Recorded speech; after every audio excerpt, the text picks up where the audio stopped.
So let's say you have a popular comic. You've got a character, it's a breakout character. You got your next Deadpool, and you're really excited because you are selling copies and people just can't seem to get enough of the character. So you're going to do a spin-off series. You're going to do a second one in the set. But maybe that's not enough. Maybe you want to do three or four or five more. How many is too many? How do you know when you've just drained that well dry?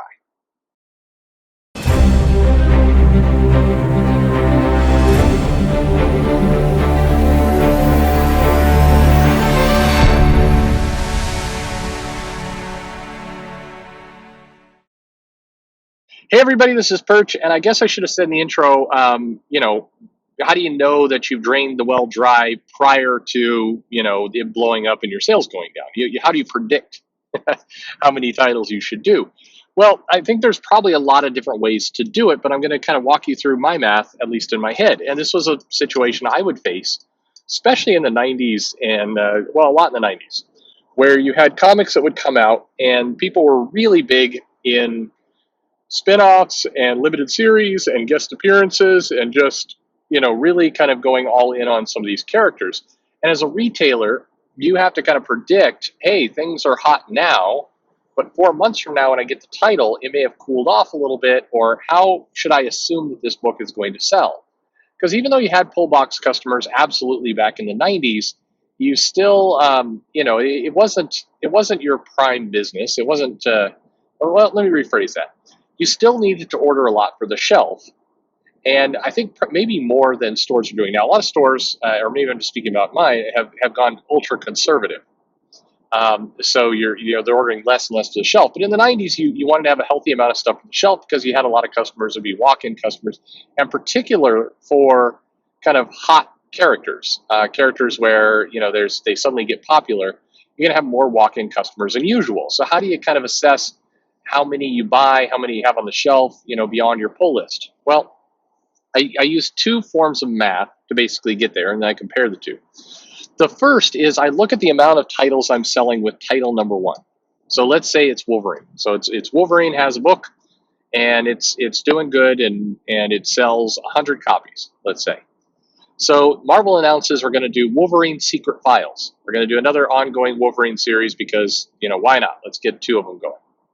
So right off the bat, what I try and do is on the second issue, the second series, I order 75% of the prime book. I'm going to assume that I'm going to have 25% drop off of people who will not go to the other title. Now, there's a couple of factors that might come in there, like maybe the artist creative team looks stronger for the spin-off book, or maybe there's some special hook, or every now and then there's something.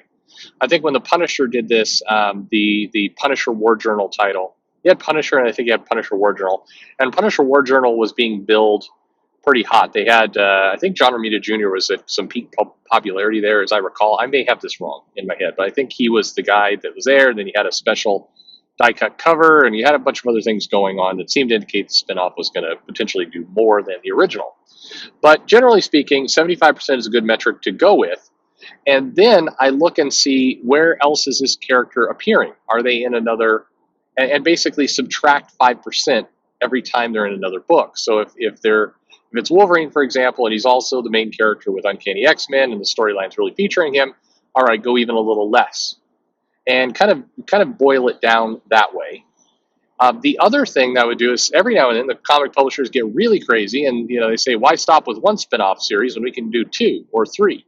This happened with Deadpool, where you had a couple different series going on at the time, and generally speaking, for that, if a third series kind of emerges, not only do I reduce by another 25% what's going to sell through, but I also take off 5 to 10% of the second book and the first book, because the more books that are on the stands, it tends to lower the overall sales, not raise them.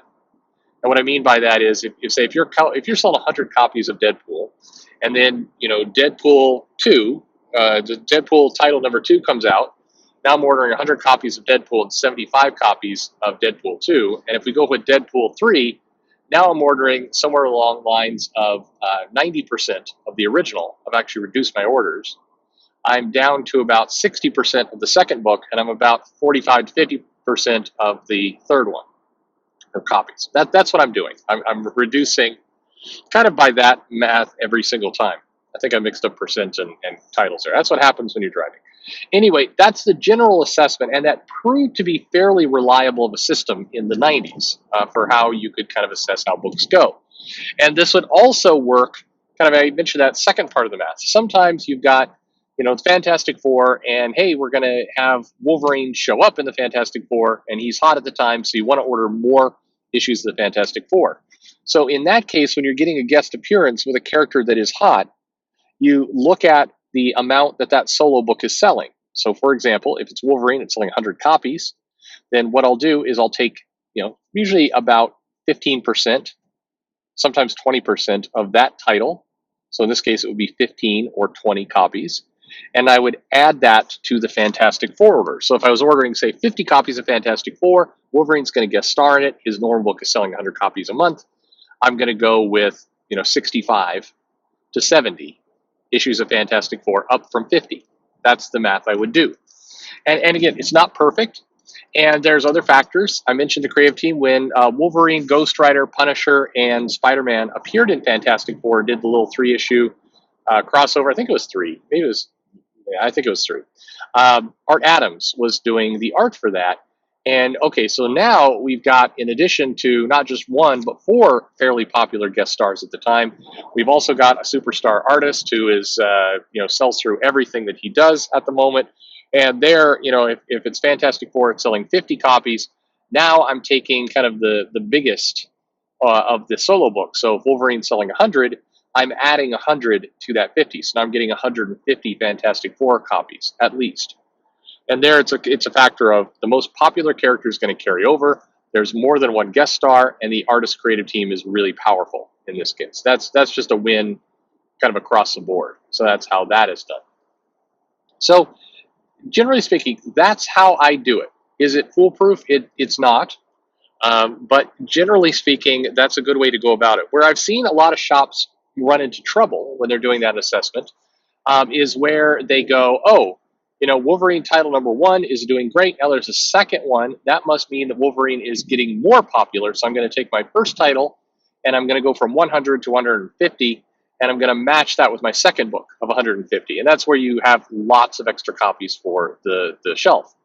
If you go into a comic book shop and you see kind of a new series, a new number 1, or a Deadpool or a Harley Quinn or somebody like that, and you just see that they have an abundance of copies on the shelf, it's probably a store that has made that mistake. They're doing kind of 2 titles equals more, but almost all evidence from consumer behavior shows that 2 titles equals less.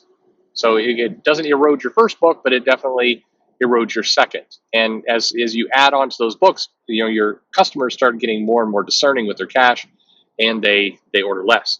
Now, the pull box customers are kind of a different, that's another metric you can go with. If you have pull box customers that are,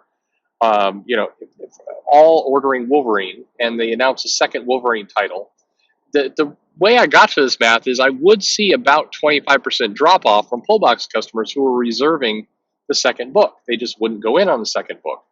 And that's kind of where I thought, okay, this is basically the analysis that we want to do for the shelf, and it worked out.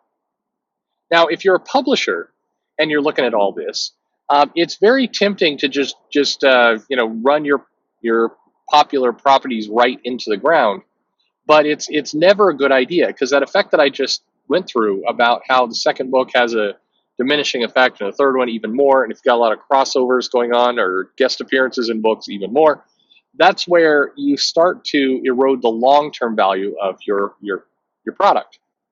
And I remember, there's another retailer down in California.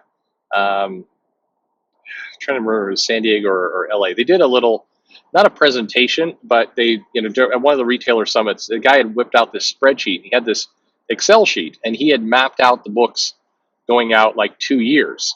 And so he claimed, and I don't know how accurate he was, but he claimed he could kind of predict if you are, doing your second, for example, Deadpool book this month, that in 2 years, with normal attrition, it's going to be down to about 30%, and it will have knocked the first title down about 50%.